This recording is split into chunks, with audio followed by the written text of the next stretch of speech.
We start off today with that video, not to make light of this subject, but actually just to kind of give it some perspective.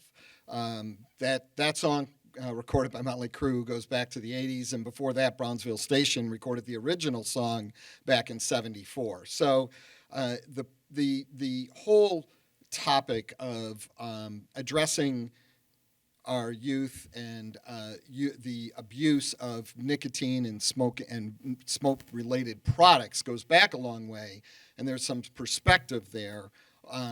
However, like anything, the technology changes, and today we are addressing a new issue, and that issue is vaping. So, good morning, and thank you for being here today. My name is David Mustin, and I'm Director of Communications for the Dearborn Public Schools.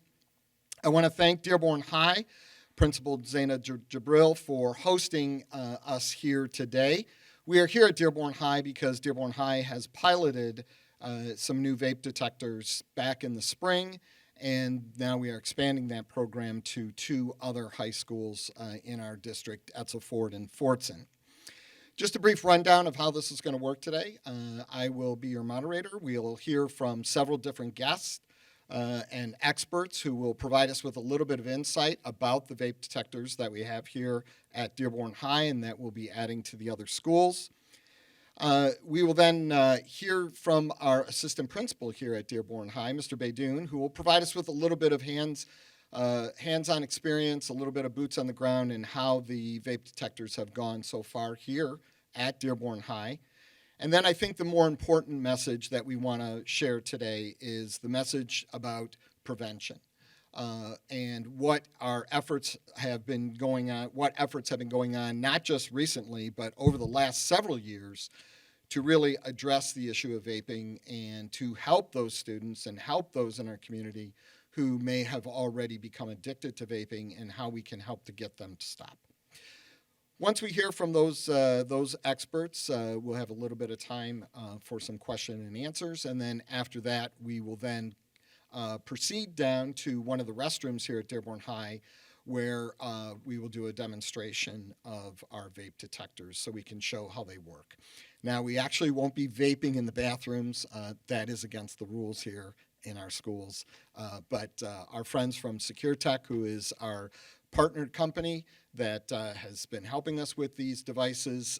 They have a test kit, and they will be able to test the devices without us actually lighting up any vapes here today. So that's the good news. So with that, I am going to turn it over to our Director of Health, Safety, and Security, Ms. Danielle Alzayat.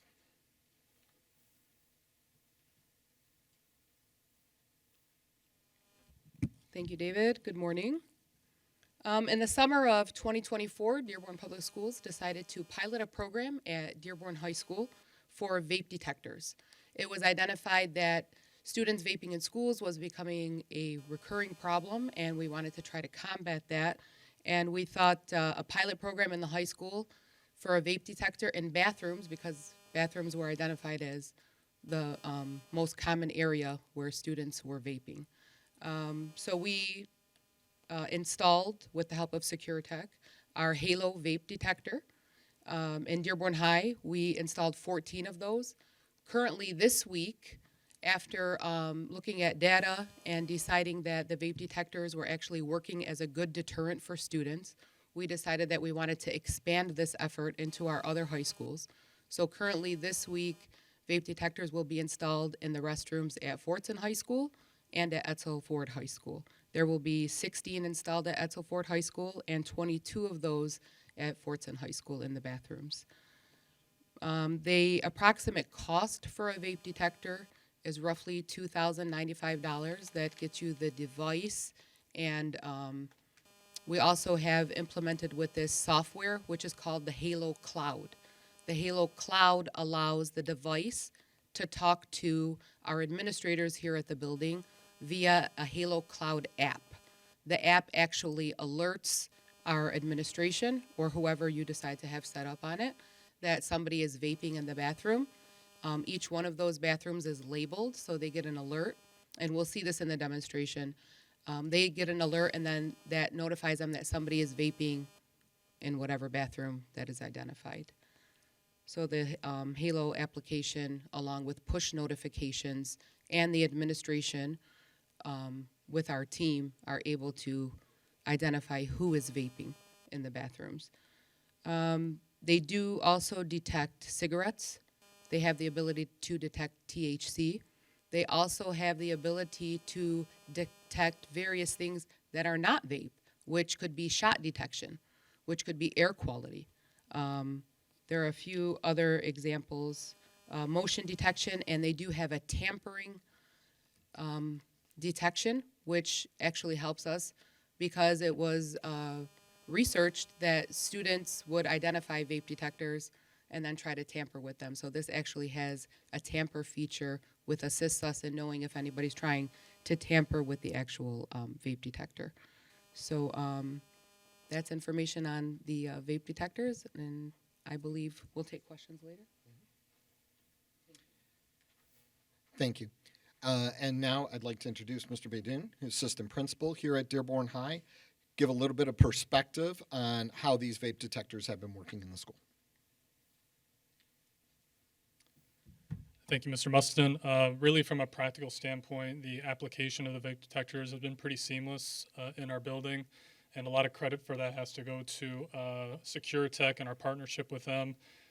They provide not only the technology for us, they also provide the security personnel that we have in this building.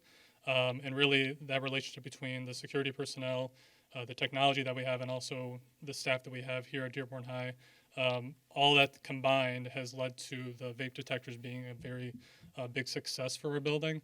And really, on our end of things, like I said, it's very seamless, very simple. The notifications we receive whenever there has been any issues in the bathroom, it immediately sends a notification to our phones. Once that's received, we coordinate with select staff and security personnel. We bring students down who are in the bathroom at the time, and we go about addressing it the way we see fit. And really, what's the most important thing to come out of all of it is just the deterrence factor that these vape detectors provide us with, and the opportunity that it provides us with to have conversations with students and with parents. Because these vape detectors have been so effective, naturally, within a few weeks, we've seen a drastic decrease in the amount of notifications that we've received. We've always had a very good partnership in our community here in Dearborn High with respect to addressing any situations regarding vaping. And thanks to SecureTech with their security team and with the technology that they provided, it's been pretty seamless with integrating the technology here. And as we've seen through time, it's just led to just a safer atmosphere for our students, a better vibe in the building in general as a result of this. And more than anything, that's what we wanted to establish, and just we wanted to promote a culture in our building where this kind of thing is always taken seriously, and we'll always look for opportunities to better address things such as vaping, which has been such a, obviously a prominent issue with teenagers. Thank you, Mr. Beydoun. Obviously, in the field of medicine, there are many, many tools that are used to diagnose problems or identify problems. But any good doctor will tell you that the best method and the best way to prevent the disease is through education and through prevention and through taking steps to prevent disease before it even occurs. We want to take that same approach when we look at these vape detectors in our schools. They're great tools that can help Mr. Beydoun on a day-to-day basis, and they can act as a deterrent, and they're a tool to help us in those efforts. However, we're a school. We're about education. And reaching far back, long before we ever had vape detectors, we've had discussions and we've had resources and we've partnered with community partners to bring about a better understanding of the dangers of vaping. This is not a problem that is unique to our schools or our district. This is a problem that is faced by schools and districts and communities across our entire country right now. So to talk a little bit more about those efforts that are going on in our district, I'm going to invite up 4 different individuals, and they can all come up together. 2 are staff members in our district. They're social workers, Ms. Stacy Rumler and Ms. Violet Swydan. And two, I think even carry a more important message and an even stronger voice in this message about anti-vaping. And their students, Miriam and Bizan.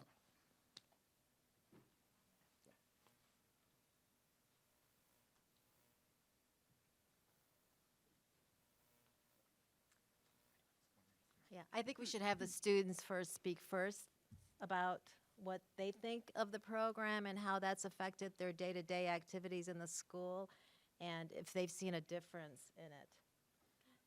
And they really, just to add, a couple years ago, we've had the Vaping Cessation Committee here for many years. Stacy and our Director of Student Services, Abe Mashur, started it years ago to address it, and then we added on a couple years ago student leaders who are part of the committee, as well as community leaders. So we have Ms. Nemmer, who's a PTA Fortson president, who is addressing it from the legislative part. So we're trying to tackle it from all angles. Thank you, Dr. Swaydan. I think the Vaping Cessation Committee is a very important committee in the district, and not just the district, the community, because it's a committee that's based on student voice. Our peers came to us and said, I don't feel comfortable in my bathroom in the school, and I don't feel like there's enough action being taken towards it. Us, me and Bisan and numerous other student advocates took this advice and went to adults. And this committee has expanded. We have parents, we have teachers, we have administration, and most importantly, we have student leaders working towards this issue of vaping, but not just accusing those of vaping, but giving them the help that they need, which is not only helping them, but helping the people surrounding them feel more comfortable and safe in their school bathrooms. And I'm proud to say that we've had numerous accomplishments throughout this committee. And when I've been a part of it, we went to middle schools, given presentations on the dangers of vaping and why they shouldn't do it and start at an early age and not at all in general. And we've also went so far as to installing the vape detectors, which are working amazing. I've heard from my friends personally saying that they feel more comfortable going into the bathrooms because they're not afraid that there's going to be somebody vaping in there. They're not afraid of vulgar language being used. They feel safe. They can go in the bathroom, go about their day, and feel like this school is the safe haven that they need. They're not afraid to speak up for what they need anymore, which is what Dearborn Public Schools stands for, which is the quote, students first. And I truly am proud to say that this committee is going to go far, and I hope that the younger generations will follow in our footsteps and continue to advocate for what they see is going wrong in not just their school districts, but the communities in general. Thank you. Miriam put it perfectly, but to add on, that motto, students first, is put on full display through our Vaping Cessation Committee. I'd like to thank the district and school administrators who have put an effort into listening to our feedback. The Vaping Cessation Committee really bridges the gap between students and adults. Students are the ones that see these issues firsthand in our schools, and when we go to administrators, we feel like we're heard, and when we go to the higher ups in our district, we feel like we're heard. Actually, this past fall, or last year, I believe, we took a group of around 30 students to the Michigan State Capitol to talk to our state legislators about this issue of vaping that we saw in our schools, and seeing the adults affirm our concerns was a huge step in the right direction for us. And as student leaders, we don't only bridge the gap between the adults and the student leaders, we bridge the gap between students who know about these issues on the Vaping Cessation Committee and everyday students who walk these halls and feel like they aren't being heard. We have a really good chain of command where we're able to take feedback and advice from our classmates and bring that into bigger discussions with bigger people in our district. So I'd like to thank Dr. Swaydan and Mr. Rumler for all that they do, and Dearborn High administration, as well as Dearborn Public Schools. So thank you. Maybe you want to mention, there are some preventative programs that we have in place, and that legislative mission was led by Ms. Damer, who took a group of students, and they're actually working on they want to put a documentary together, so they're trying to get funding to have a documentary put together for students by students. But if you want to mention some of the preventive measures. Sounds good. So my name is Stacy Rumler. I think it's key when we talk about the education, we have two different components. So one of the first ones that we see is when a student does come to us for vaping, We have a program called Vape Educate that each student, the first time that they're picked up, usually it's only the first time we see students, called Vape Educate. And it's an educational program, but it's not just educational, it also has some history and then some information on how to cope with stopping vaping. So we have that program, but in addition to that, we partnered this year with the Truth Initiative, a program that they have called This Is Quitting. And that enables us to have a texting program that we can share with our students also. The really cool thing about this program is it's totally confidential. When students sign up for it, the only thing they're required to give is their birth date. Other than that, and their zip code. Other than that, they're not required to give any additional information, not their name or anything like that. It's available 24/7. They get 12 weeks of messages, and it's also on demand. So for instance, they get tips that are sent to them. The program will ask them, have you craved today? If they have craved today, then the program that's monitored by real people will send them, like in that moment, how to cope within that moment. So that's also been something that we're very proud of that we worked with Mr. Mashur on. Another cool thing about that program is at the end of the year, we'll be able to see how many students actually signed up for it, because it's just the keyword Away Vape is just for our area, so just our zip codes. So we're very proud of that. The other thing is with the health component within the schools, it's kind of a little on the older end with information. We've been able to build into it information on vaping. So there's a new educational PowerPoint that the gym teachers are able to share with the usually 9th grade, 10th grade students. And we got a lot of help from LAHC, which is one of our community partners for that. In addition, we really like to use mass emailing with our students when we're trying to get educational information out. Again, working with This Is Quitting, we have different promotional materials that they have shared with us. We're able to mass email that to our students. And then in addition also, as much as we can, as social workers, there's 4 social workers in the building, we are, after somebody meets with an administrator, they come to us, and that's our opportunity to really talk to them about what's going on and how we're available to help them. We hear a lot of students telling us that they're stressed out, they're feeling anxious.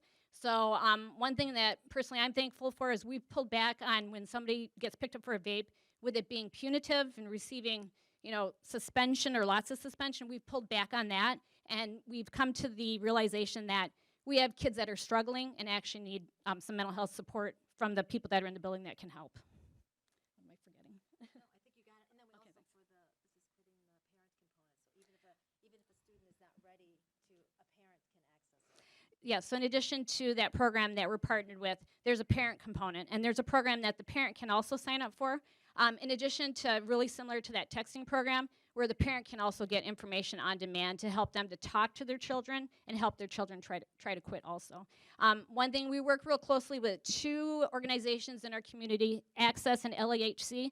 They're part of our committee. In addition to the Dearborn Police Department, we have parents. We've reached out to Divine Child and different religious organizations within our community. We know that we have to touch on many different components to be successful.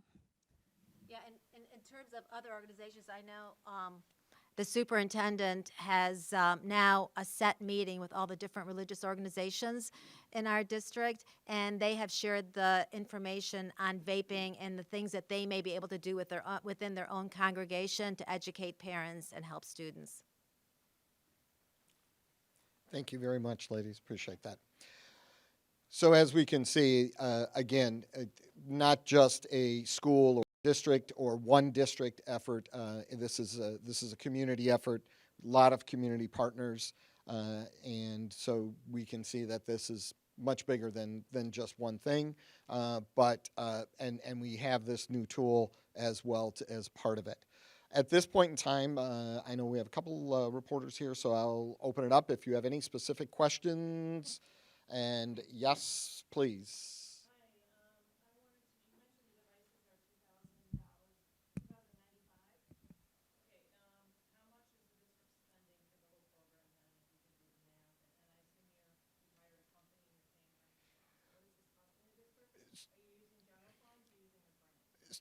So at this point in time, it's general fund dollars, and the pilot was okay. Thank you, Daniel. The pilot program was a grant. The continuation of the program is out of the general fund dollars. The Board of Education passed a resolution at the December meeting for just shy of $87,000. And that's a contract with our security company. So it's not just the devices, but it's the installation and all of the other aspects as well.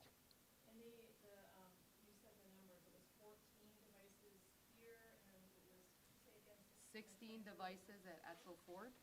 I'm sorry, what? 16 devices at Etzel Ford Uh-huh. and 22 devices at Fordson High School. At Fortson, and there's 14 here. Yes. We don't. There's 3 high schools in the district. Yes. We do have a campus that has high school programs on it, but it also has elementary and middle school programs on that same campus. So, looking ahead into the future, there may be the possibility of adding them at that campus on the high school wing of that campus as well. And what's the proper name of the vendor? Could you spell it? Is it Secure or something? Securitech, Yeah, could you spell that? Securatech. Okay, thank you. And it's the Halo Vape Detector is the device. HALO.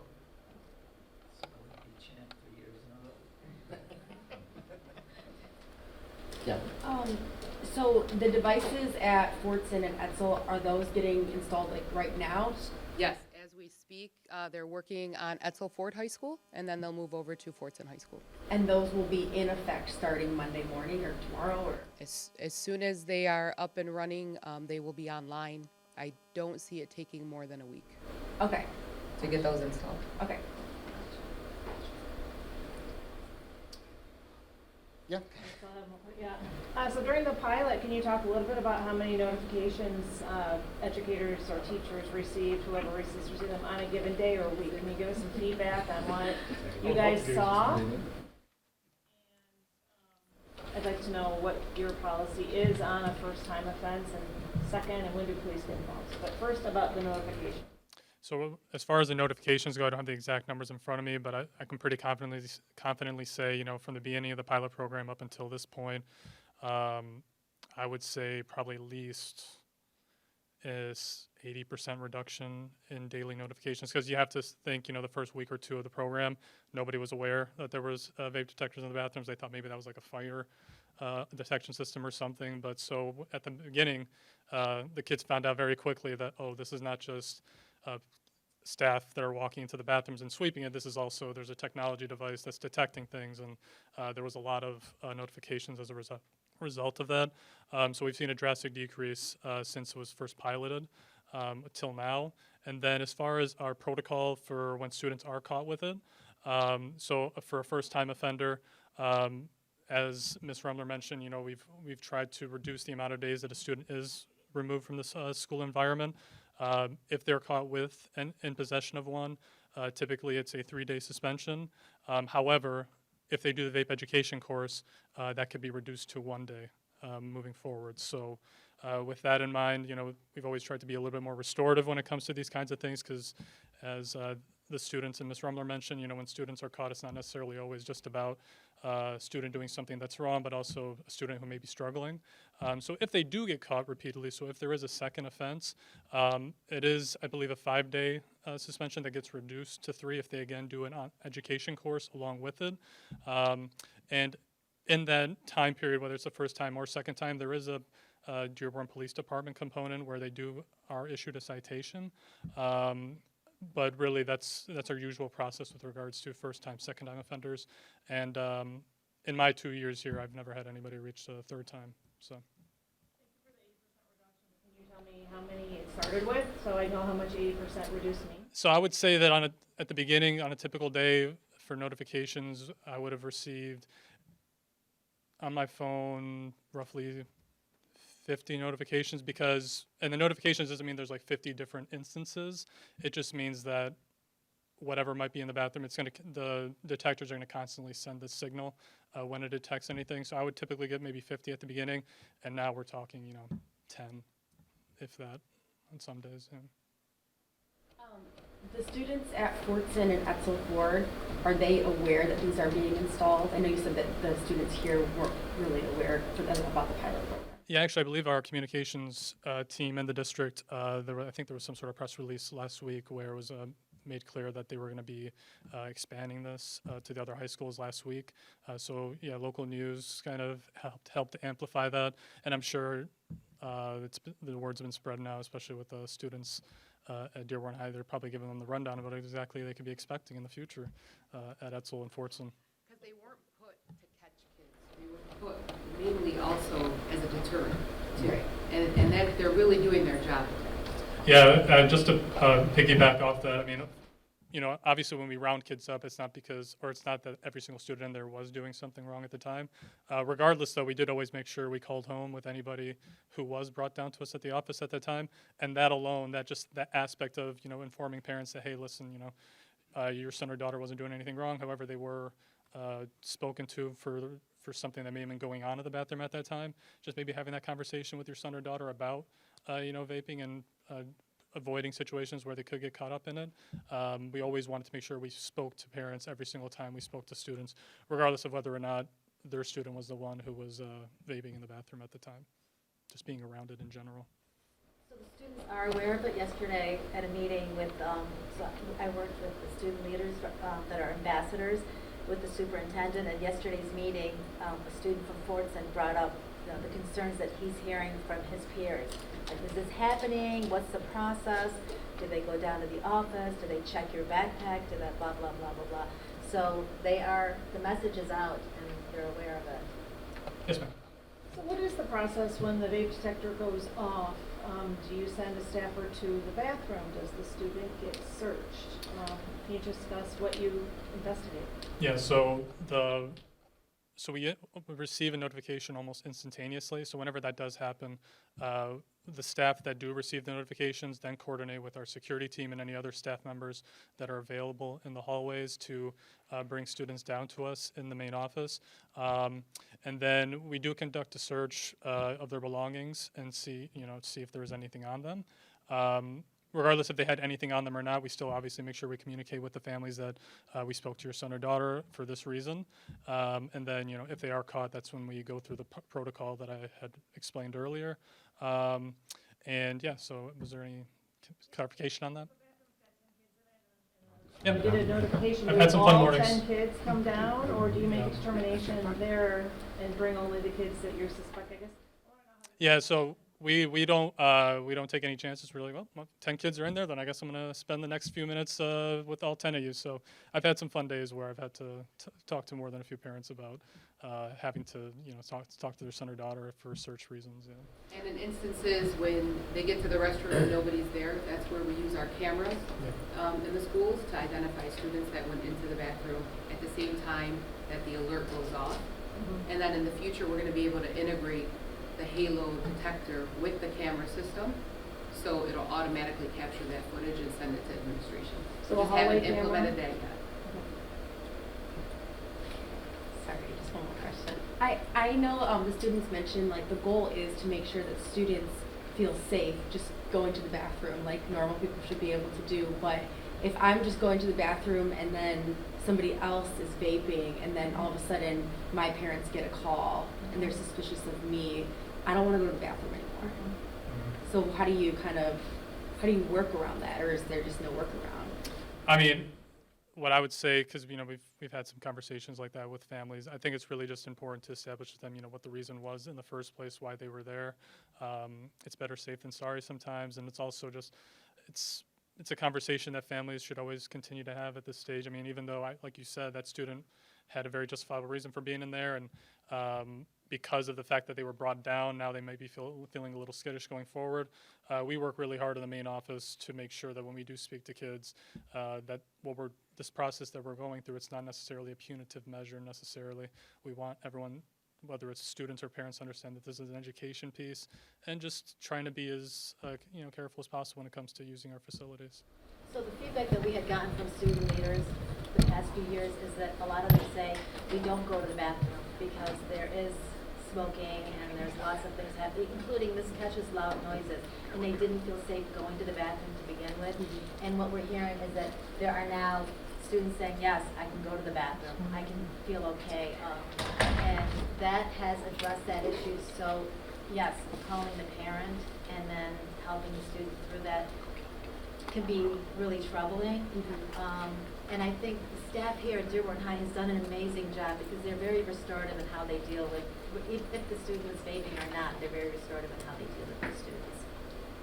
I know this press conference is talk about vaping and vaping detectors, but gummies are also a real issue. Can you talk about, just because we're here, how are you guys addressing that? And is that a big problem? Some districts have reported kids passing out. I'll let Mr. Baydoun address that, but we aren't. I don't want to go down that road just because we're running late on time, and I want to get this demonstration in. So, but I'll let him address that. And yeah. Can you just repeat that one more time? Yeah, so gummies are also, we're here for the vape detectors, but the gummies also are a big problem in American high schools and in Michigan high schools. We know kids have passed out and there's been problems. So do you have any program for gummies? Or how are you addressing that? We haven't gotten, not even one. But we are aware that there are new things that are coming out, like there's the Zins now. Are you familiar with the Zins? Yeah, like we haven't seen any of those either. Okay. But I would imagine if we start to, then of course we'll have to address that and look at our plan. So and see how gummies we are can- not an issue for you guys We right haven't, now? I've Okay. never talked to anybody about. But we have conversations and good relationships with local media who've always highlighted all these new and inventive ways that there's these things coming into our schools. I mean, we've talked about how there's vape pens that are shaped like pens, literal pens Yeah, for sure. class and things like that. And we've always tried to promote that and make sure it's amplified. Thank you. All right. So at this time, I'm going to have Mr. Baydoun and Ms. Elzayat. You guys going to walk down to the restroom? Sure. And I don't know if any of our friends from Securitas are going to come as well. Sure. Okay, Rudy. This is our Halo vape detector. So there's one of these in every bathroom, pretty much set up the same exact way. We're going to have Mr. Baydoun use our test kit to simulate the vape, and then we can take a look at the notification that comes in on his phone.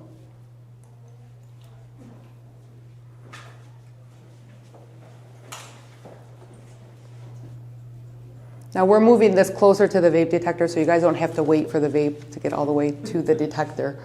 But essentially what will happen is vape cloud goes into the detector, detector sensor goes off, administration gets an alert. Can you show us the alert that you got? So administration gets an alert. It'll keep alerting them until they've addressed it. And it identifies where the location is, and then administration is able to send somebody down to the restroom to see who's in the bathroom vaping.